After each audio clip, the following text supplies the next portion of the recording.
Hi guys, എനിക്കൊരു കാര്യം ചോദിക്കുന്നുണ്ട്. അതായത് നമ്മുടെ ഇന്ത്യ എന്ന് പറയുന്ന ഒരു ഡെമോക്രാറ്റിക് രാജ്യമല്ലേ. ഇവിടെ ഏത് പാർട്ടി ഭരിച്ചു കഴിഞ്ഞാലും ക്രിട്ടിസൈസേഷൻ ഉണ്ടാവും. പക്ഷേ ഇപ്പോൾ കേൾക്കുന്നൊരു സംഭവം എന്ന് വെച്ച് കഴിഞ്ഞാൽ, ഇപ്പോഴത്തെ സെൻട്രൽ ഗവൺമെൻറ് നമ്മൾ ക്രിട്ടിസൈസ് ചെയ്യുമ്പോഴത്തേക്കും ഈ ക്രിട്ടിസൈസ് ചെയ്യുന്ന ആൾക്കാർ ഉടനെ ആൻറ്റി നാഷണലിസ്റ്റ് ആവുന്നു. അല്ലെങ്കിൽ ചൈനയിൽ നിന്നും പാകിസ്ഥാനിൽ നിന്നും വരുന്ന ഫണ്ടാണ് ഇവിടുത്തെ യങ്സ്റ്റേഴ്സിൻ്റെ വീടുകളിലേക്ക് പോകുന്നത് എന്നുള്ള രീതിക്കാണ് അവർ പറയുന്നത്. എനിക്ക് അത് അങ്ങോട്ടും അത് ദഹിക്കുന്നില്ല. അത് നമുക്കൊരു വ്യക്തത കിട്ടുന്നില്ല ആ കാര്യങ്ങളിലേക്ക്. ഇപ്പോൾ നടക്കുന്ന പ്രൊട്ടസ്റ്റിന് എല്ലാവർക്കും അറിയാം, ഞാൻ പറയേണ്ട ആവശ്യമൊന്നുമില്ല. അത് എല്ലാവർക്കും അറിയാം. ഞാൻ തന്നെ എന്നെ കൊണ്ട് പറ്റുന്ന രീതിയിൽ ഞാൻ സ്റ്റോറി ഇടാറുണ്ട്, പോസ്റ്റ് ചെയ്യാറുണ്ട്, എല്ലാം ചെയ്യാറുണ്ട്. സോനം വാങ്ങിച്ചു കഴിഞ്ഞ മാസം 28-ാം തീയതി, ജൂൺ 28-ാം തീയതി ഫസ്റ്റ് ഹങ്കർ സ്ട്രൈക്ക് നടക്കുന്ന സമയത്ത് മുതലേ ഞാൻ സ്റ്റോറി ഇടുന്നതാണ്. ഇപ്പോഴല്ലേ ഈ സംഭവം വന്നിട്ടുള്ളത്, അതായത് പാർലമെൻറ്റിലേക്കുള്ള മാർച്ചും പരിപാടിയും കാര്യങ്ങളൊക്കെ.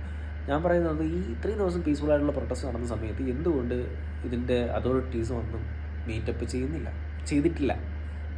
അപ്പോൾ ഈ കാര്യങ്ങൾ ഇങ്ങനെ ഈ ഫണ്ട്സൊക്കെ പ്രൊവൈഡ് ചെയ്യുന്നത് മറ്റുള്ള നെയ്ബറിങ് കൺട്രീസ് എന്ന് പറയുന്ന ആൾക്കാരോട് എനിക്ക് ചോദിക്കാനുള്ളത് വേറൊന്നുമല്ല, എന്തുകൊണ്ടാണ് അവർ അപ്പം വന്ന് സംസാരിക്കാത്തത്? ഇപ്പം ആ സമയത്ത് സംസാരിക്കുമ്പോൾ അവർ പറയുന്ന കാര്യങ്ങൾക്ക് ചിലപ്പം ഗവൺമെൻറ്റിന് അവർക്ക് എടുക്കാൻ പറ്റുന്ന ലിമിറ്റേഷൻസ് കാണും, ചെയ്യാൻ പറ്റുന്ന ലിമിറ്റേഷൻസ് കാണും.